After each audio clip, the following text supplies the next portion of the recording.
All of you, and a warm welcome to all of you to this media talks, table talks as we call, being organized by PIB. The second day of IFFI. Hope all of you are enjoying your time here. Today we have with us two special teams, special guests here. And they are from the opening films of the Panorama section, the feature film section and the non-feature film. So from the non-feature film, we have the director, producer and cinematographer Divya Cowasji and the editor Cowasji and their documentary film's name is The Show Must Go On. And in the feature film category, it is HADINELENTU. It was the opening film here. HADINELENTU. That is 17 years in Kannada. So we have the director of the feature film, Prithvi Konanur, and also the lead actress, Sherlyn Bosley. A warm welcome to both the teams. I'll just start off with the non-feature film, Show Must Go On. Just read the synopsis of it. So actually it deals with Parsi theatre, and actually it's after decades of dormancy, the aging icons of Parsi theatre return to the stage for one final show. And plunging into rehearsals, the documentary chronicles their resilience to go out one last minute with a bang on stage. The creative chaos of rehearsals reveals an intimate portrait of their bonds, distinct sensibilities, and not so subtle, unique humor.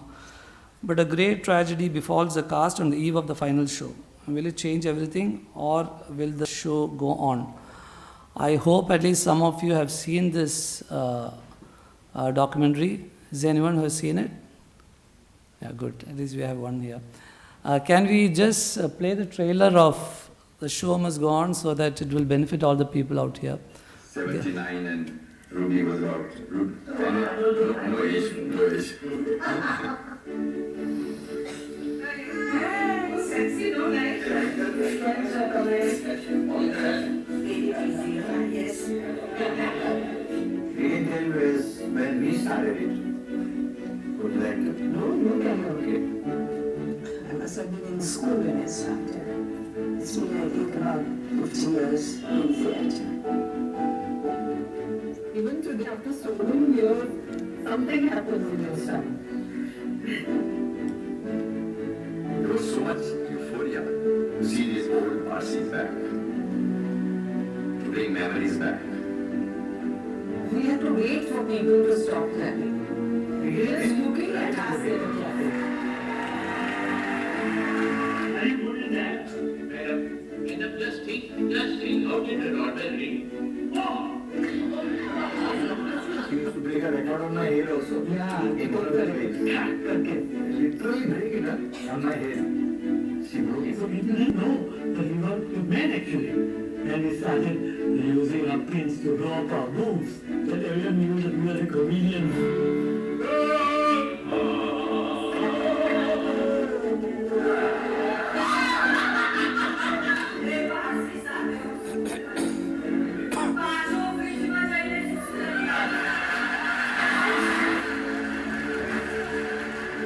From the first line till the end of the show, it was nothing but laughter and applause, laughter and applause, laughter and applause.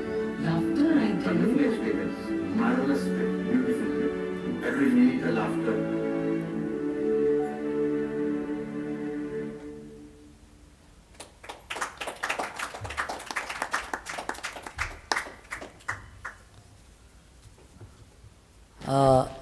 Hope you've got some idea of what this is. So this is a Parsi theatre coming together after nearly 30 years of dormancy, and they want to have one final show. And I think in the filmmaking part, we will hear from the director itself. So it is shot in a cinema verite style, wherein the filmmaker will be also interacting with the subjects in that. She also tries to, give her point of view, her opinions, and what she wants to say to you through the documentary. And we will just hear from the director, producer, and cinematographer, Divya Cowasji, about what made her do such a documentary. What was the inspiration behind it? Thank you so much. Thank you. I just want to make a small clarification before I begin that my brother Jal is also the co-director and the producer as well as the editor. No worries. So this actually was never meant to be a film. I never intended to make a film on this. About 7 years ago, I was making another film on the Parsi community called Cowasji that actually premiered at IFFI. And while I was making that film, in speaking to people, I always was interested in Parsi theatre somewhere in the back of my mind. So I conducted interviews for that even then, thinking one day maybe I'll make a movie on this, So I had these interviews in my bank that I had forgotten about. And when I heard in 2017 that these actors were thinking of coming back together for one show, that time the youngest person on the team from that generation was already in their mid-80s. And we had people in their early 90s as well. So I thought I'll just go. I went to Bombay and I said I'll just take my camera and shoot them for a little while and give them the footage as a keepsake. And I basically ended up falling in love with them and what was going on backstage. And I didn't know what I was going to do with it, but I just felt like I had to be there and capture it. So I spent all of their rehearsal days with them, weeks, and then the final show. And then for those of you who saw the film, you saw what happened the night before the final show. Someone passes away. And then I was just so taken by their spirit, by the camaraderie, the bond between the old and the young. And how none of them took life too seriously despite everything that was happening to them. And but I had like over 100 hours of footage. I didn't know what to do with it. Every time I'd open it and think, oh, I can make something of this, I'd get overwhelmed and close it. And then I was going through something else and I found footage which I'd shot from my first movie all those years ago, where this couple is talking about their experience in a play where the wife dies on stage and the husband's left all alone. And that actually happened while I was filming for this movie. So that was the moment the penny dropped and I said, I have to do something with this. And but I'm not an editor. I was totally lost. And then my brother just moved back from New York where he studied film, and lockdown happened. And we decided now we are here. We need to give this all our time and effort. And actually that's why, though Jal came in only at the end, at the editorial stage, I say he's the co-director of the film because the film actually came together on the edit table. It was not anything before then. Yeah. Thank you so much, Divya.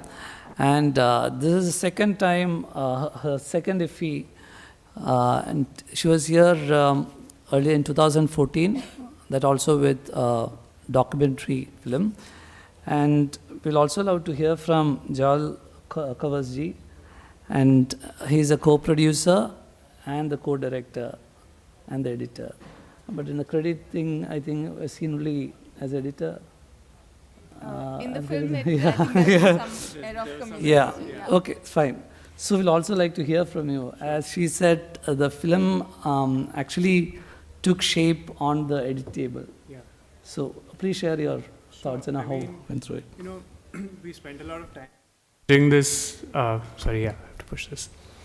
Incredible amount of footage, knowing that there's something there, but not knowing how to give it a structure, how to find the narrative structure.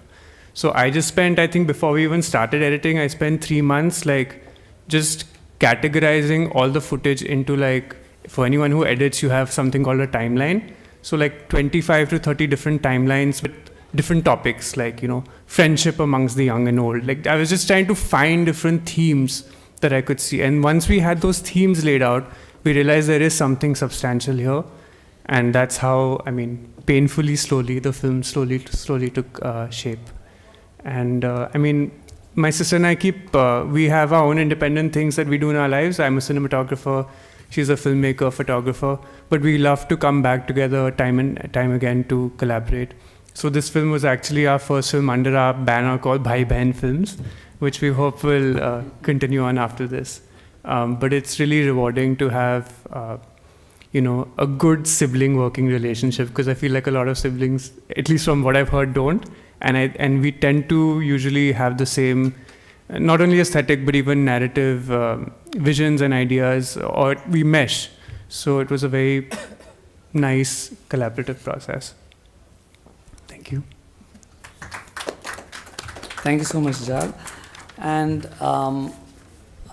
this film had its world premiere at Film South Asia in Kathmandu 2022, and also had many screens across the world, and also many more planned, right? Yes. Okay, then before we open up the floor for questions, we'll go to the feature film also, HADINELENTU, which in Kannada translates to 17ers, 17, okay? Yeah, it deals with teenagers, by the way. And before I read out the synopsis, we will have the trailer, please.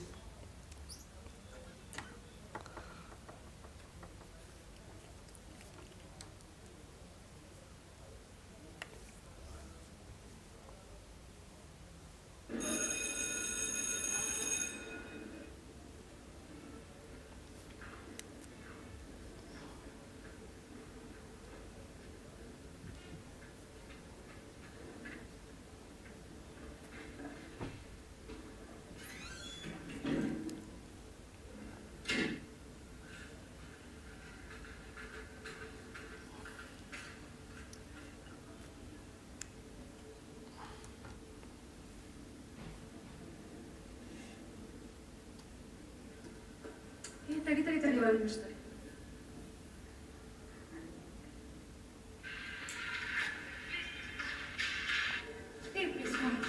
Phone ಕೊಡು please. ಕೊಡು ಸ್ವಲ್ಪ ಕೊಡು.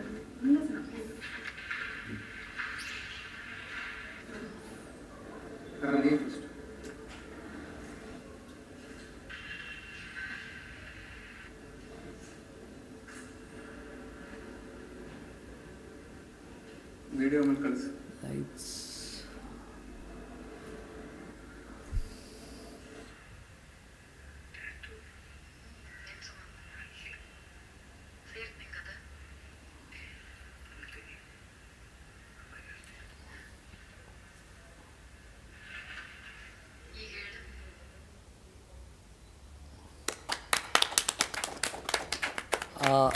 HADINELENTU is director Prithvi Konanur's fourth film. So the synopsis goes like this. Class 12 students Divya and Hari record their intimate moments in a classroom after college hours on a Saturday afternoon on Divya's phone. On Monday they are summoned by the principal and told to their horror that their video is shown, it's there in the internet. Their families are shattered. The college administration decides their fate while they remain rusticated. But things begin to spiral out of control when the question of their caste comes into fore. So this basically, the running theme is about the issues that the urban teenagers face today. But through that, they are trying to bring in many burning issues into it, like casteism, discrimination against Dalits, the gender discrimination, then the patriarchy, deep-rooted patriarchy, everything. So I would like to hear more about the film from the director himself. Prithvi, please. Can you use this? Yeah, sure. Good evening, everyone. Thank you so much for coming. Well, the title of the film, I couldn't pronounce it properly. It's HADINELENTU. The English title that we have kept is 17ers, and like the word 17ers, which has no meaning, no actual meaning, no dictionary meaning, HADINELENTU also doesn't have any dictionary meaning, but the word basically refers to an age group of 17 and 18 years, this bracket. So it's a combination of the word hadinelu and hadinentu, meaning 17 and 18, so hadinelentu. So it's a Kannada film. Hopefully some of you have watched the film. Like the trailer showed, that's the beginning of the film where the two youngsters, teenagers, indulge in intimacy in a classroom. So what happens afterwards, not just in terms of family, but in terms of society and in terms of other obligational complications, that forms the rest of the story. So where we have left it open in the end, I think you can imagine where it might go to, next. That's the reason why we have kept the ending like that. So that's pretty much what I can say right now about the films. But whatever questions you have, by the way, our entire team is here. Like I said, we are from Bangalore. We come in big numbers. Some 10 of us are here. So if you have questions to ask to any of our actors, producer, or others, you're welcome. They will answer also. Okay, before that, we will hear from Sherlyn also a few words on how, about the character itself and... So, good evening everyone. First of all, I would like to thank Prithvi sir for giving me this opportunity. This is something very new in my life and a great experience also. And about the character, I played the role of Deepa, and which shows that how lower class middle girl wants to be like, or tries to be that modern girl, or she whatever opportunity she gets, she is using that. So yeah, it tells about that. Yes, that's all. Thank you. She will answer more questions as we warm welcome to your team also here. Who are there? I think Neeraj and Rekha, Vice Principal, right? Bhavani Prakash, yeah, and Ravi Hebali, our Principal. Yeah. So I think we'll open the floor for questions. You can ask either of them whatever you want to. Please. Mics. I have a question for Divya. Yes. Divya, Yeah, you'll get the mic, you can speak.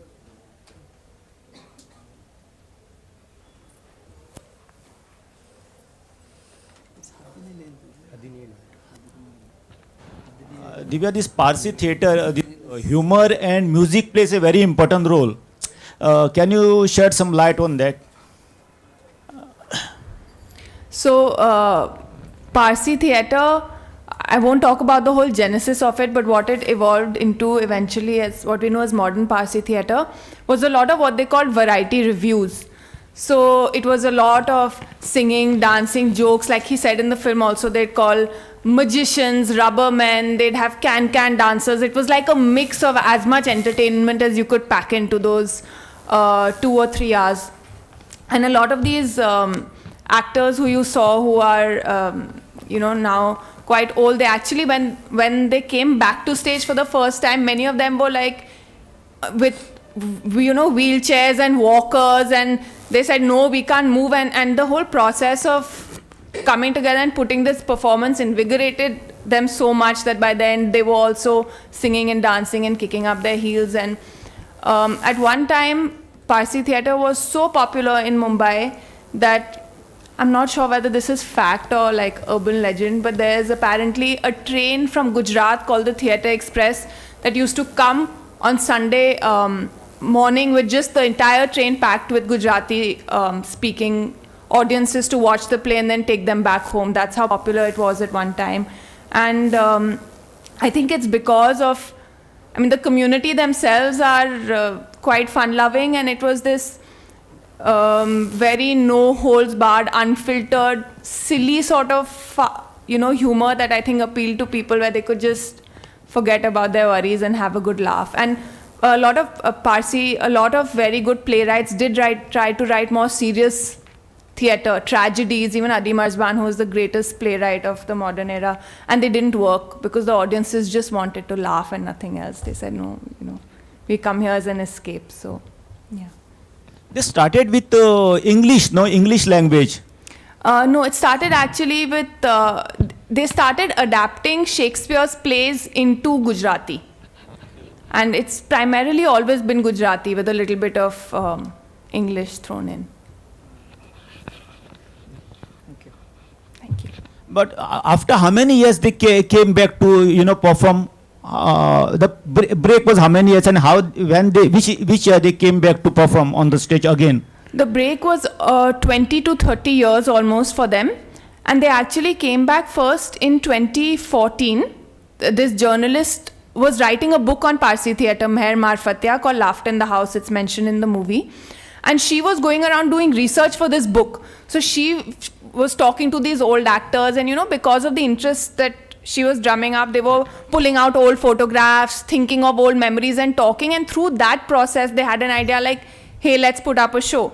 So they actually put up a show first in 2014. That time I was nowhere on the scene. A few months later, I came and started interviewing people for Kissa-e-Parsi, which I was telling you is my first movie on the Parsis. And everyone said, hey, where were you a few months ago? We were doing all this. I said, I had no idea, and if anything like this ever happens again, keep me in mind. So then they came back to do, 5 years later, to do it one more time, because the earlier time had been such a success. So this is my last question. These Parsis, they are very good actors. But when it comes to Bollywood, very few of them got, good roles, and rest all got, some small roles in different big movies, but very small roles, like Sanjay Dutt movie, Lagero Munna Bhai, and a host of other movies. So, what do you feel about this? Are you asking me why that? I can't comment on why that is the case. Since they are in minorities, you mean to say this must have happened because of they are in minorities? Do you know what's the number of Parsis in the world? It's any rough figure, guesstimate you can give.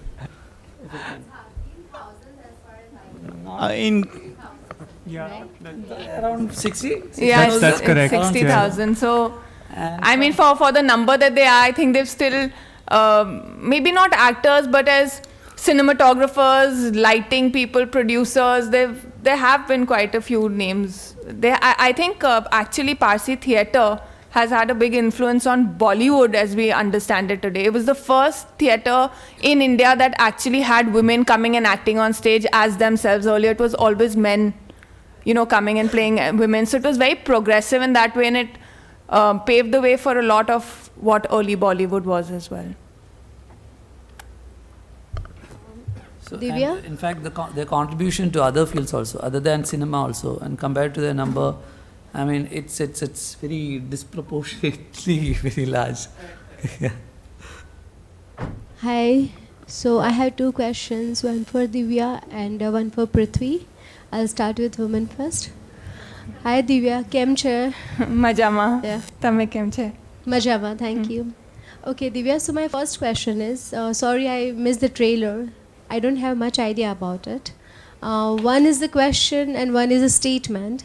The statement is that yes, I totally agree that Parsi literally invested their everything into entertainment, because my grandfather used to work with Parsis, so I'm aware of it. I have heard lots of stories. So probably your that train and express, that Parsi theatre could be, correct.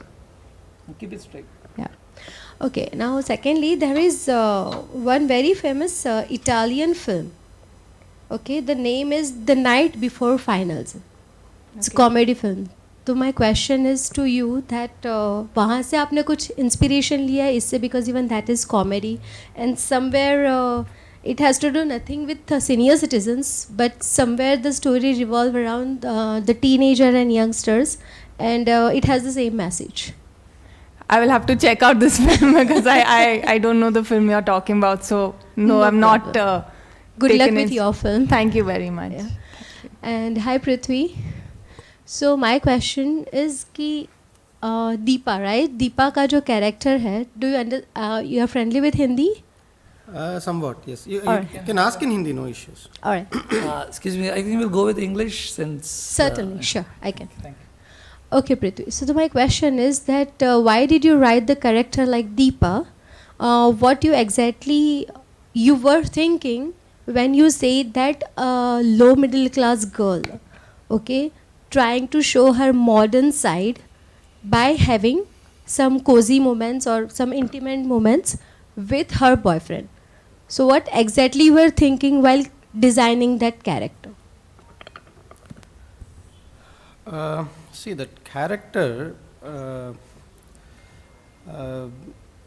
see, first of all, I don't start with the character. I usually start with an idea. Characters are written later on, meaning characters are developed as I progress with the idea. So when I started with that idea and as it was progressing, a few of my past experiences also, uh, came to my mind. I had made a documentary for PSBT. It's on YouTube actually. It was telecast on Doordarshan, where I had met with these high school kids from rural background. It was shot in Dodbalapura. So while making that documentary, I had come across these kids. If you interacted with those kids, and then if you interacted with their parents, you wouldn't believe that they come from they live in the same household and they are related. Their parents and kids. That's how different they are. The parents they actually do household chores. They do this. They work as maids in different houses, or they do actual coolie work, the actual construction work. But the kids, they wear modern dresses. They have these smartphones. Sometimes they even have two-wheelers that the parents don't have, which is I don't know what's the idea there. Maybe it's just that the parents, even the poor parents, want everything to be given to their children. I don't know what it is. So all these things were helpful in designing Deepa's character. And because she comes from a lower middle class background, I wanted that character to be particularly slightly rebellious in her overall dealing and other things. So that's how the whole thing evolved. But I can't really say that. See, of course, there is design. You always design a character, but then not necessarily consciously. There are plenty of other subconscious thoughts that goes into it, which I won't know to answer you.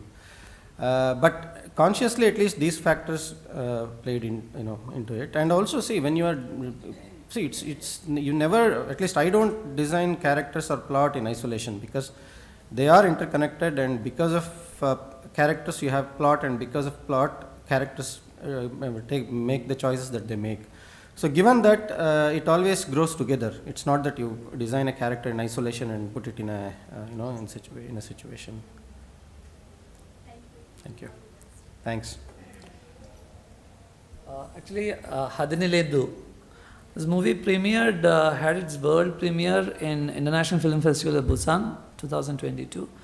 And this is Prithvi's third movie, which is being, third time he's coming to IFFI. It's a third movie. Earlier in 2017 and 2020, his films were screened here. And if any of your crew, cast, want to share your experience and involvement in the making of this film, what about you, Neeraj? Or you want to share something? Come. He was the lead actor, right? He's the lead. Yeah. You want to share something about the movie? You can stand here. Please give the mic to him. You can stand here. Hi everyone, thank you.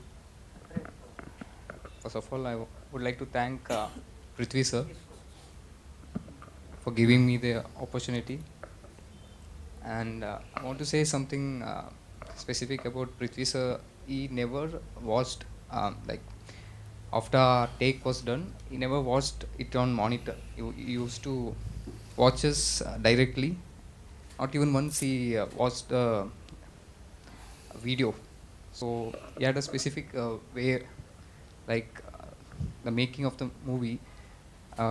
We were told that the emotions, you have to feel the character and just say what you like. It's not. We didn't follow a proper script actually. We were given the choice to use our own words. So improvise when we can, not always improvising, but when it's necessary. So it was done like that. Thank you, Nilesh. And anyone else want to share something, please? Yeah.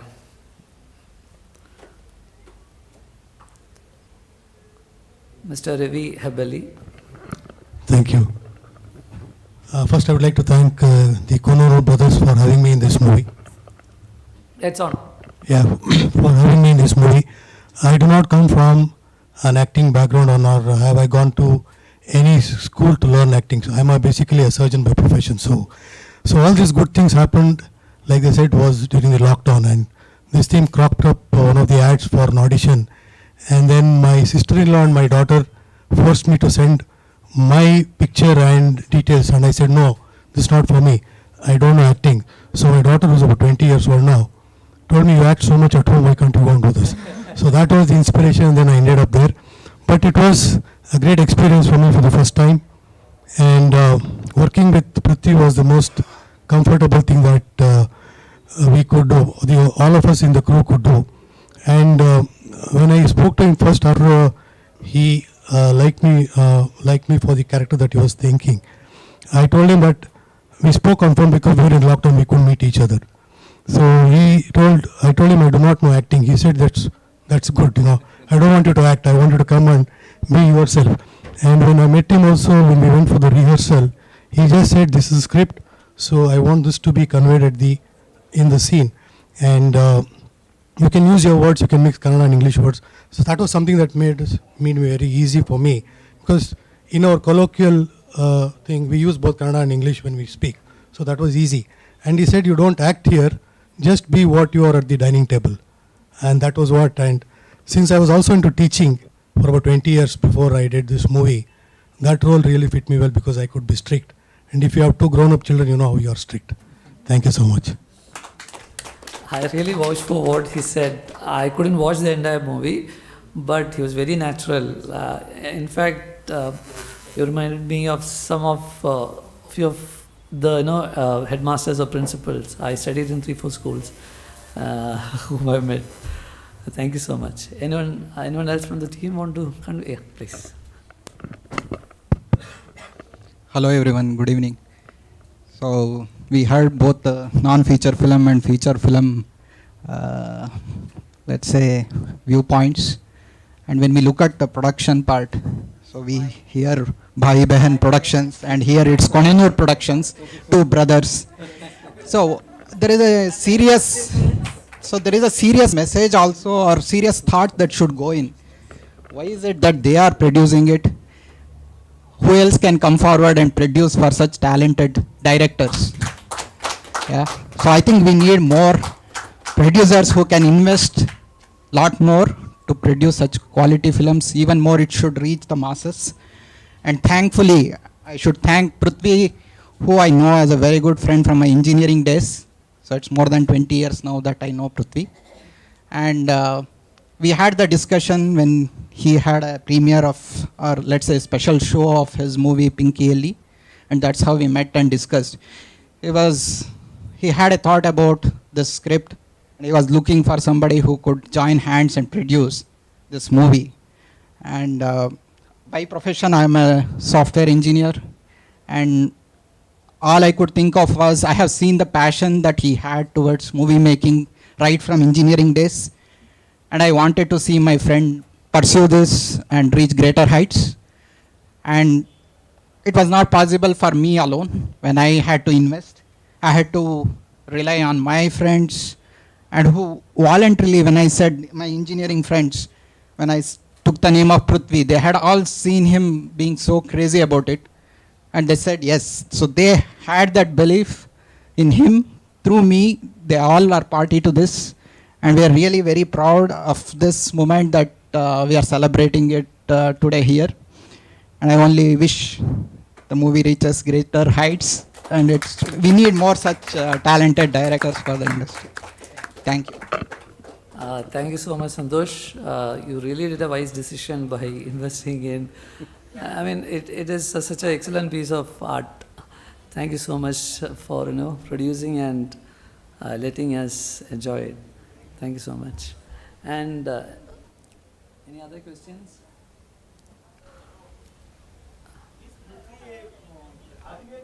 Are you a trained filmmaker? Because just now he said you are an engineer. Where did you learn filmmaking? Are you a trained filmmaker? Well, I did. Yeah, I worked in software for a while, and then I went to New York Film Academy for a short-term program, 2 months program only.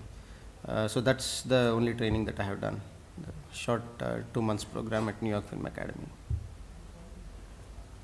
If I may add on a lighter note, yes, I have seen him in the engineering days. I think all the time there would be some or the other movie which he used to watch in his room whenever we visited him. And even day before exam, he would be watching one or the other movie to really get his filmmaking senses. And it's not that on his academics he was behind, so he was one of the brightest minds we had in the college as well. Passionate about film. Sorry? You are passionate about Very, very So if there are no more questions from the audience, we will wind up. I wish all the very best to both the team, cast, crew, many more success and many more screenings ahead. Thank you. Thank you. Thank you very much. Thank you. Thank you.